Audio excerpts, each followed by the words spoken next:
아멘. 아멘.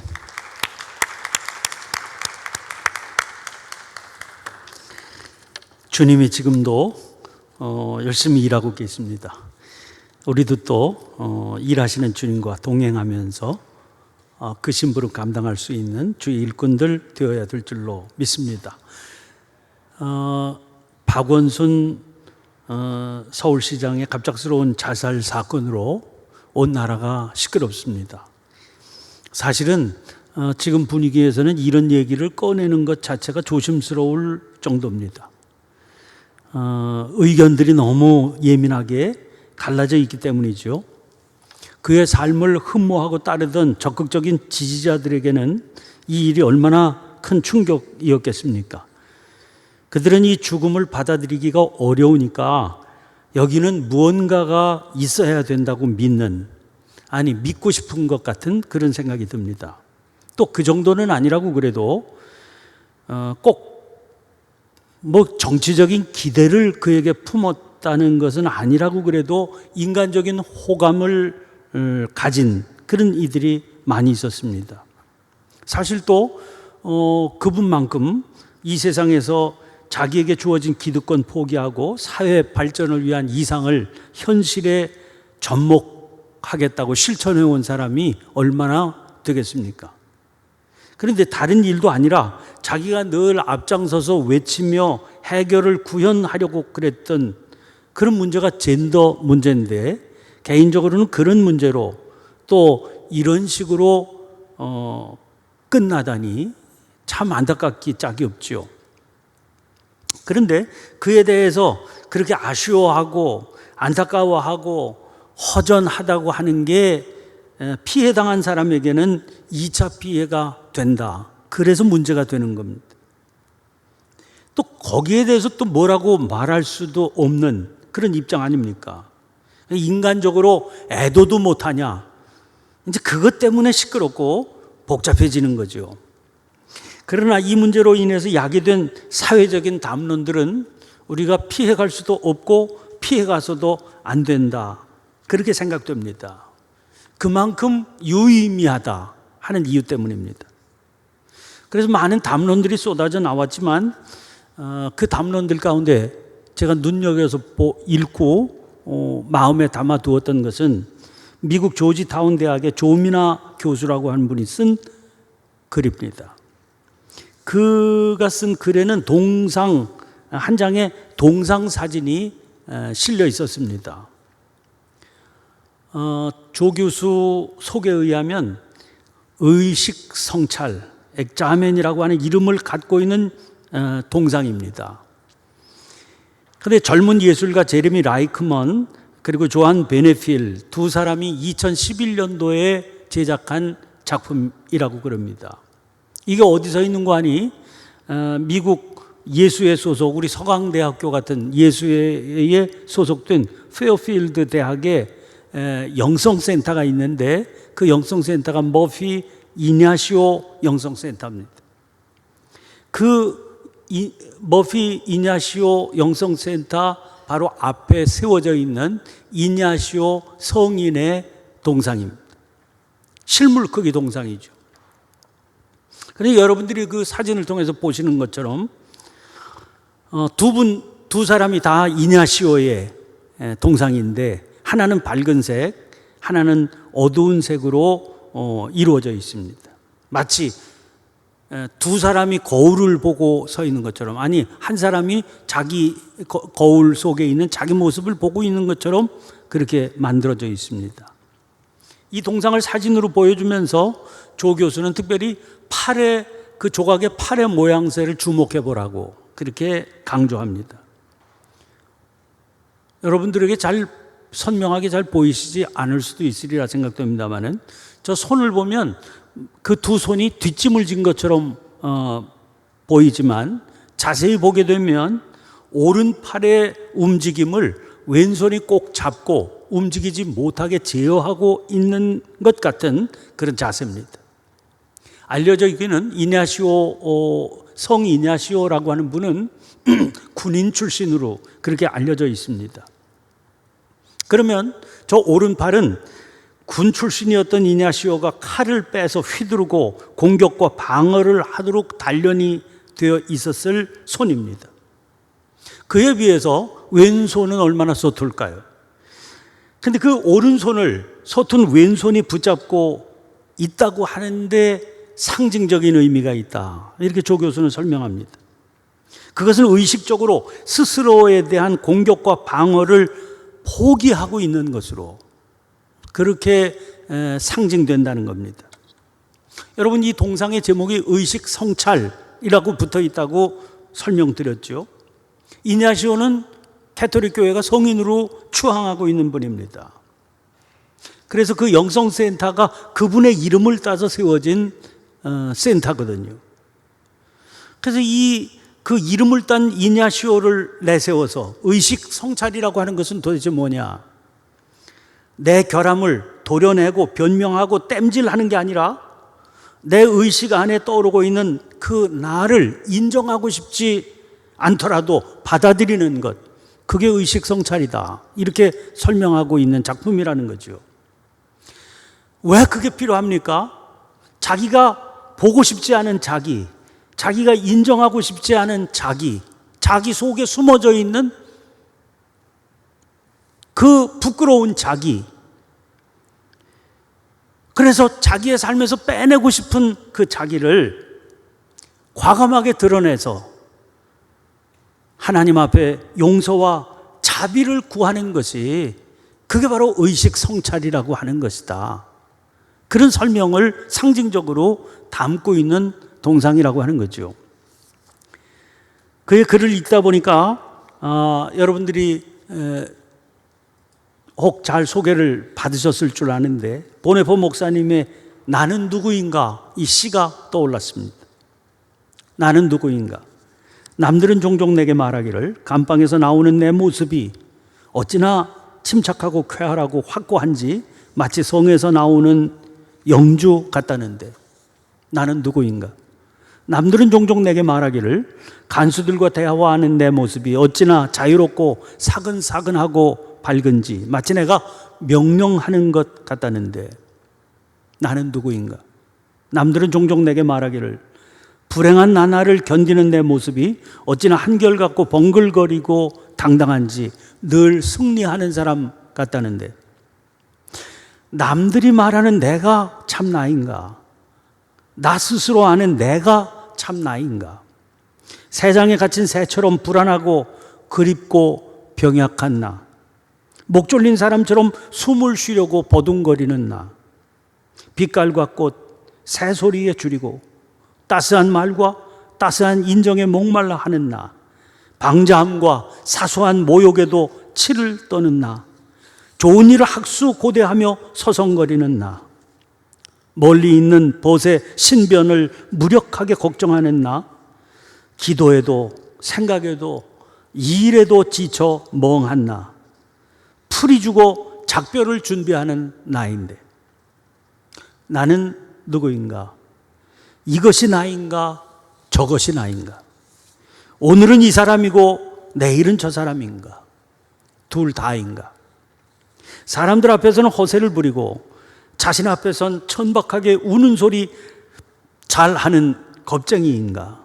내 속에 남아있는 것은 이미 거둔 승리 앞에서 꽁무니를 빼는 패잔병 같은가? 나는 누구인가? 고독한 물음이 나를 조롱합니다. 내가 누구인지 당신은 아시오니 나는 당신의 것입니다. 오 하나님. 우리가 존경하고 용기의 화신처럼 생각하는 보네포가 자기의 속마음을 담아서 쓴 시입니다.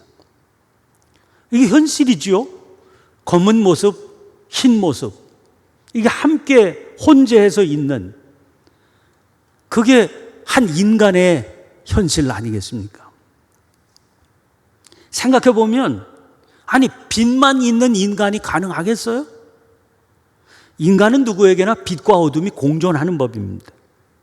추앙받고 존경받는 인간에게서 어둠의 세계를 보게 되었다 한들 사실 그게 무슨 놀랄 일입니까? 당연한 것이지요.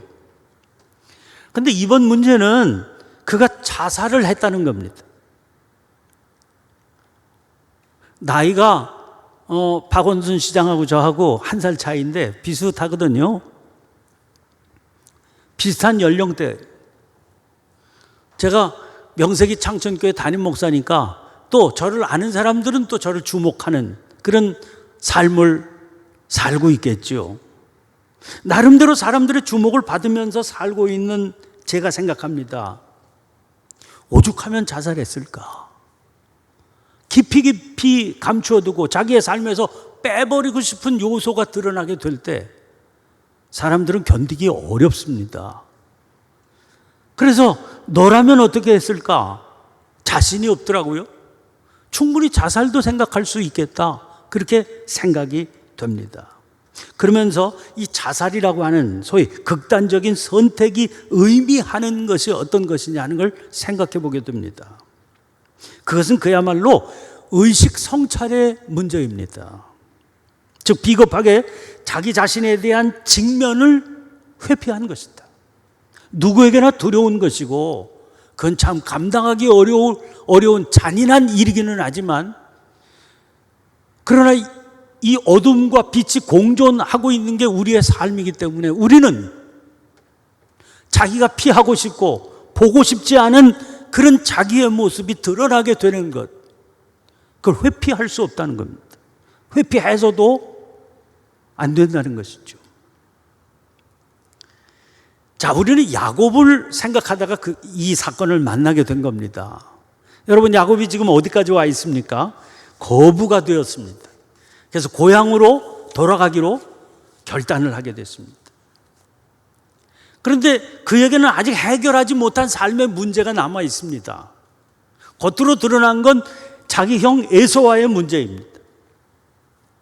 고향으로 이렇게 돌아가게 된들 형이 받아주지 않는다고 그러면 어떻게 고향에서의 새 출발이 가능하겠습니까? 야곱에게는 이게 인생에 해결되지 못한 숙제였습니다.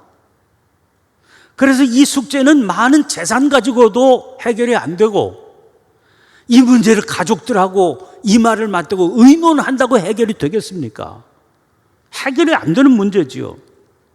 결국은 자기 혼자 풀어가야 될 문제라고 하는 걸 그가 알게 됩니다. 그런 채로 고민하며 죽지도 못하고 산 것도 아닌 그런 발걸음을 고향 지척에까지 이끌고 갔습니다. 야복강에 도착했습니다. 이 강만 넘으면 고향입니다. 그 강 가에는 자기 형 에서가 나와 있을 텐데 그 에서가 자기를 어떻게 받아들여 줄까? 아무도 아는 사람이 없습니다. 그래서 재산도 그리고 가족도 다 강 너머로 보내고 해결하지 못한 이 숙제를 끌어안고 그가 강변에 홀로 남았습니다. 그의 삶에 어둠이 캄캄하게 드리운 밤이었습니다. 그런데 그 밤에 그때 20년 전에 베들에서 자기를 찾아오셨던 것처럼 하나님의 사자가 찾아와서 밤새 그와 씨름을 하게 됩니다. 그와 씨름을 할 때 그가 누군지, 도대체 이 씨름의 의미가 무엇인지 야곱은 제대로 깨닫지를 못했던 것 같아요. 여러분, 씨름 아시지요? 씨름이라고 하는 경기는 성격상 시작할 때는 한 덩어리로 시작해서 각자의 존재로 흩어지게 되면서 끝나는 게 씨름이라고 하는 겁니다. 한 덩어리로 혼재가 되어 있습니다. 야곱이 야복강에서 씨름했다. 중심되는 세 단어가 발음이 다 비슷해요. 지금 씨름하고 있어서 한 덩어리가 되어 있는 겁니다. 여러분, 야곱은 발 뒤꿈치를 붙잡는 자라는 의미라고 그랬죠. 발 뒤꿈치를 붙잡고 있는 자를 누가 붙들고 있는 겁니다. 그래서 씨름하고 있는 거예요. 그런데 누군지를 도대체 모르는 겁니다. 아마 그가 자기의 허벅지 관절을 쳐서 뼈가 어긋났을 때 겨우 눈치를 챘을 겁니다. 하나님이시로구나. 그런 채로 날이 새려고 합니다. 상대가 이제는 끝내자, 각자로 돌아가자, 이렇게 한 덩어리로 뭉쳐있지 말고 이제 떨어지자. 야곱은 거부합니다. 거부하는 이유가 이겁니다. 당신이 나를 축복하지 않으면 내가 놓을 수가 없습니다. 당신이 나를 축복하지 않으면, 여러분, 그 축복의 의미가 뭘까요? 재산은 더 이상 필요 없어요. 부인이 4씩이나 되고 자식이 12입니다. 그러니까 자식도 더 이상 필요 없는 겁니다. 이제 야곱은 그런 문제에 있어서는 넉넉하고 충만합니다. 그러면 축복해달라고 하는 그 축복의 내용이 도대체 뭡니까? 내 삶의 이 족쇄에 이 한 덩어리로 얽혀 돌아가는 거, 내가 도대체 누군지를 모르고 사는 이거 풀어달라는 겁니다. 그렇지 않으면 끝장을 낼 수 없다는 거예요. 이 씨름을. 당신이 내게 축복하지 않으면, 그렇게 야곱이 얘기하니까 하나님의 사자가 야곱을 향해서 묻습니다. 엉뚱하게 들리는 질문을 던져요. 내 이름이 뭐냐? 내 이름이 뭐냐? 여러분, 야곱이 이 질문을 받았을 때 엄청나게 당황했을 것 같아요. 왜? 야곱은 지금까지 살아오면서 이 질문에만은 맞닥뜨리지 않고 싶어 했습니다. 평생을 도망치던 질문이에요. 20년 전에 음식을 가지고 아버지 이삭 앞으로 나갔을 때 기억하세요? 그 아버지가, 눈이 먼 아버지가 음식을 가지고 온 아들에게 묻습니다. 네가 누구냐? 아버지의 축복을 받겠다고 나선 야곱이 아버지 이삭에게 뭐라고 대답했는지 기억나세요? 에서입니다 그랬습니다. 왜? 아버지는 에서에게 축복하시려고 한다 하는 걸 알고 있거든요. 그런데 아버지의 축복을 받아야 되겠으니까 에서입니다 그랬어요. 그래서 이삭은 자기 앞에, 눈이 먼 이삭은 자기 앞에 있는 이 아들이 에서라고 생각하고 축복한 겁니다.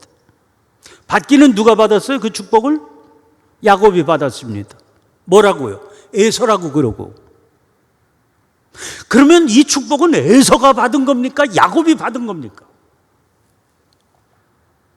그 야곱 입장에서 생각해 보세요. 아버지의 이 축복이 자기가 받은 겁니까? 형이 받은 겁니까?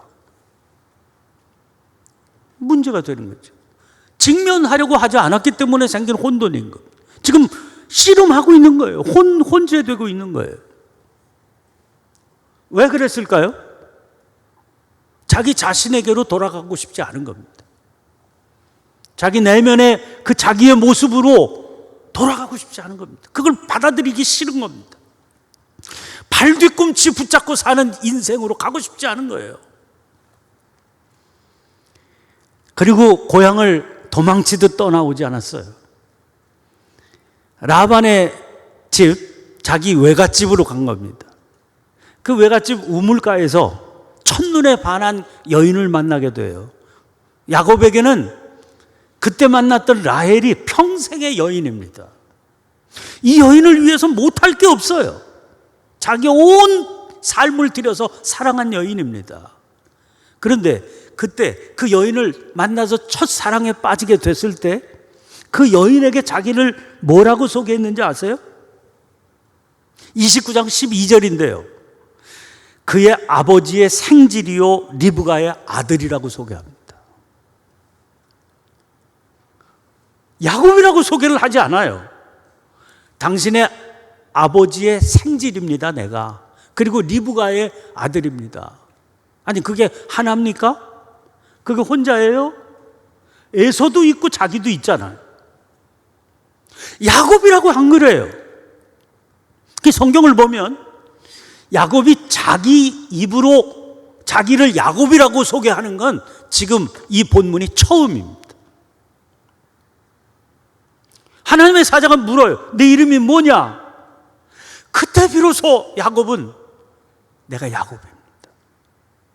내가 발뒤꿈치 붙잡고 사는 인간입니다. 이렇게 고백합니다. 여러분, 이제 그는 비로소 가면을 벗는 거예요. 이제 비로소 그는 자기에게로 돌아가는 겁니다. 내 이름은 야곱입니다. 발뒤꿈치 붙잡고 사는 인간입니다. 이렇게 자기에게로 돌아오고 나서야 그는 비로소 자기의 아버지이신 하나님께 안길 수 있었던 겁니다. 야곱이 자기를 야곱이라고 소개하지 않는 한 하나님은 아무리 큰 축복이라도 그에게 주실 수가 없어요. 왜? 축복을 받고 싶어하는 그가 누구인지를 알아야 축복할 것 아니겠습니까? 어떻게 그를 받아들일 수 있겠습니까? 누군지를 모르는데요. 누군지를 모르는데. 누가복음 15장에서 우리는 잘한 건 아무것도 없는 패역한 한 인간을 만나게 됩니다. 한 집에 아들이 둘 있는데요.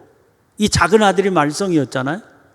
나중에 보니까 큰 아들도 별거는 아니지만 이 작은 아들이 어려서부터 곁길로 다니더니 조금씩 철이 드니까 아버지에게 유산을 미리 앞당겨 달라고 졸릅니다. 어차피 아버지 돌아가시면 내 거 아닙니까? 지금 필요할 때 주세요. 아버지가 하도 졸라대기도 하지만 무슨 생각이 들었는지 그래 그러자 재산을 띄워줍니다. 아마 맏아들에게는 상속을 하지 않은 것 같아요. 작은 아들에게만 이건 네 몫이니까 가지고 가라. 받자마자 길을 떠났습니다. 타국으로 가서 아니 이런 인간이 제대로 자기의 삶을 터전을 꾸려갔겠습니까? 허랑방탕해서 얼마 가지 못해 가지고 있었던 재산을 다 날려버리고 말았죠. 그리고 천덕꾸러기 인생을 삽니다. 쥐엄나무 열매를 먹고 사는데 돼지나 먹는 쥐엄나무 열매죠. 그것도 주는 사람이 없는 거예요. 주는 사람이 없어서 굶게 됐다. 그 말은 무슨 말인지 아십니까? 지 손으로는 부지런히 일할 줄 근본적으로 모르는 인간이었다는 거죠. 굶어 죽게 되었을 때 그의 마음속에 떠오른 스쳐 지나가듯 떠오른 한 생각이 있습니다. 아버지 집에는 종들도 먹을 거는 넉넉하더라. 근데 유산을 다 받아가지고 나왔으니까 부자지간이 다 정리가 된 것 아닙니까? 이제는 뭐 아들이라고 턱 쳐들고 돌아갈 수가 없는 걸 본인이 압니다. 그래서 종으로 받아달라고 그러자. 그리고 자기 고향집으로 돌아가는 겁니다. 거리가 아직 멀리 떨어져 있는데 아버지는 언젠가는 이런 꼬락서니로 자기의 아들이 올 줄을 알았던 모양이지요. 그 아들을 기다리고 있었던 거예요. 동고밖에 저 멀리에서 초라한 발걸음으로 자기 집을 찾아오는 그런 젊은 아들을 봅니다. 아버지가 달려가서 그를 품에 안지요. 여러분, 집으로 돌아가니까 아버지는 아무것도 묻지 않아요. 그의 과거, 그의 내면에 깔려있던 그 기가 막힌 삶의 처절한 상처들 아무것도 묻지 않아요. 그냥 아들이 돌아왔다. 그렇게 잔치를 벌이는 겁니다. 많은 기대와 흠모를 받던 한 사람이 스스로 목숨을 끊은 그런 죽음의 사건을 우리가 맞닥뜨리고 있습니다. 이 사건을 통해서 단순히 이걸 사회적인 이슈의 하나로만 보지 않고 저는 이 죽음을 통해서 우리가 뭘 볼 수 있을까를 생각을 해봅니다. 여러분, 그 많은 기대의 상처를 안겨줍니다. 그러면서 그의 죽음은 우리를 다시 일깨워줘요. 나는 도대체 누군가? 저 사람의 내면에 저런 게 있었구나. 그런 걸 생각하기 전에 내 존재는 도대체 누군가? 내 안에 있는 드러나기 불편한 그런 요소들은 도대체 어떤 것들이 있나? 있잖아요. 내놓을 수가 없는, 내놓으면 수치와 손가락질이 뻔한 그런 어두운 내 모습이 있잖아요. 그런데 그 불편한 그 모습을 나도 보기가 싫은 거. 이걸 감추려고, 대면하지 않으려고 그럽니다. 어떻게든 내 삶에서 빼버리고 싶어 하는 거예요. 그러느라고 우리는 얼마나 고단한 삶을 일상으로 살고 있는지요.